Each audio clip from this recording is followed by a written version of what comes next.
Տիկին Զորաբյան, հակաեկեղեցական արշավը շարունակվում է, տեսանք 10 տիրադավներ անվանումը ստացած հոգևորականները գնացել էին կառավարական ամառանոց, այնտեղ փաստաթուղթ ստորագրեցին Նիկոլ Փաշինյանի հետ, ինչ եք կարծում, այս գործընթացը ի վերջո ինչի կհանգեցնի։ Տեսեք, մենք անընդհատ post factum արձագանքում ենք Նիկոլի քայլերին, սպասում ենք տենանք ինքը ինչ անելու,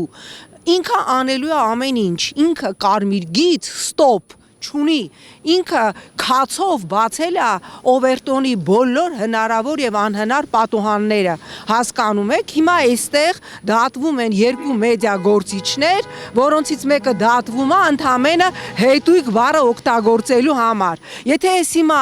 ժամանակ ունենանք, թվարկենք այս իշխանության առաջի դեմքից միջև վերջի ուսապարկը օգտագործած բառերը, որոնց դիմաց հետույքը, ես չգիտեմ, երևի քնքշագին կոմպլիմենտ է, դա կլինի այն Աբրահամ Ռաձիլ Իսահակը պատմությունը մենք 5 ժամ ստեղից չենք գնա։ Հասկանում եք, մենք տեսնում ենք, թե ինչ է կատարվում աշխարհում։ Միացյալ Նահանգները պաշտոնապես հայտարարեց, որ դուրս է գալիս ՄԱԿ-ի եւ հարակից տարբեր կառույցներից, այդ թվում Վենետիկի հանձնաժողովից, այսինքն այն կառույցներից,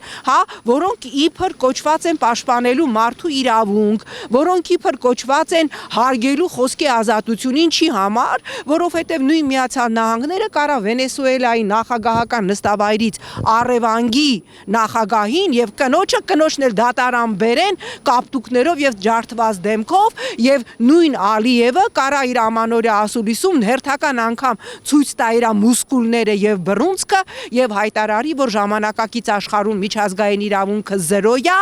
եւ որոշում է բռունցքը։ Ինչի է այդպես ասում, որովհետեւ նույն Եվրոպայի խորհրդի լրագրողների անվտանգության կազմակերպությունը ամիս առաջ կոչ է արել ազատել մեդիա գործիչներ Նարեկ Սամսոնյանին եւ Վազգեն Սաղաթելյանին, բայց մենք տեսնում ենք, որ նույն Նիկոլ Փաշինյանը, որը ժամանակին այդ կառույցները բնորոշել է քնքշորեն եվրոյոնջաներ, թքած ունի բոլոր այդ կոչերի եւ հորդորների վրա։ Այսօր մենք ունենք կալանավորված 4 սրբազան, թեմերի 4 առաջնորդ, կալանավորված է Մասիսի քաղաքապետը, այն դեպքում, որ տուժող են մանգալի, տուժող չկա եւ 18 թվականին անգամ ովքեր իբր տուժող էին դատարանում իրանց տուժող չեն ճանաչել, կալանավորված է Խաչիկ Գալստյանը,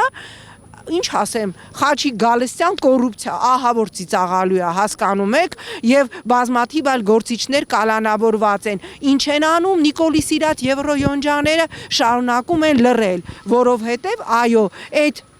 այն ինչին որ մենք հավատում էինք, այն ինչի համարին վզից բռնած խեղդում էին եւ սենց կաշից դիլիմ քերում էին, երբ որ ես Եվրոպական ինտեգրման հանձնաժողովի նախագահն էի, եթե խոսքի ազատության համար Հայաստանում որևէ ընդդիմադիրի չոլկան աչից 3 միլիմետր գնում էր ձախ, մենք այսօր տեսնում ենք, որ բոլորը թքած ունեն։ Ուստի եկեք չներքաշվենք Նիկոլի օրակարգի մեջ, կամ մենք հականիկոլ ճամբարը ունենում է իր օրակարգը, կամ մենք շարունակելու ենք մշտապես, այն էլ post factum, այն էլ ուշացած, այն էլ անիմաստ, այն էլ անկապ, այն էլ պարզապես պրոստը արձագանքելու համար, արձագանքել իր օրակարգին մի հատ ստատուսով կամ մի հատ հարցազրույցով, գործել է պետք, կամ մենք գործում ենք, կամ մենք շարունակում ենք տեղավորվել իր օրակարգի մեջ։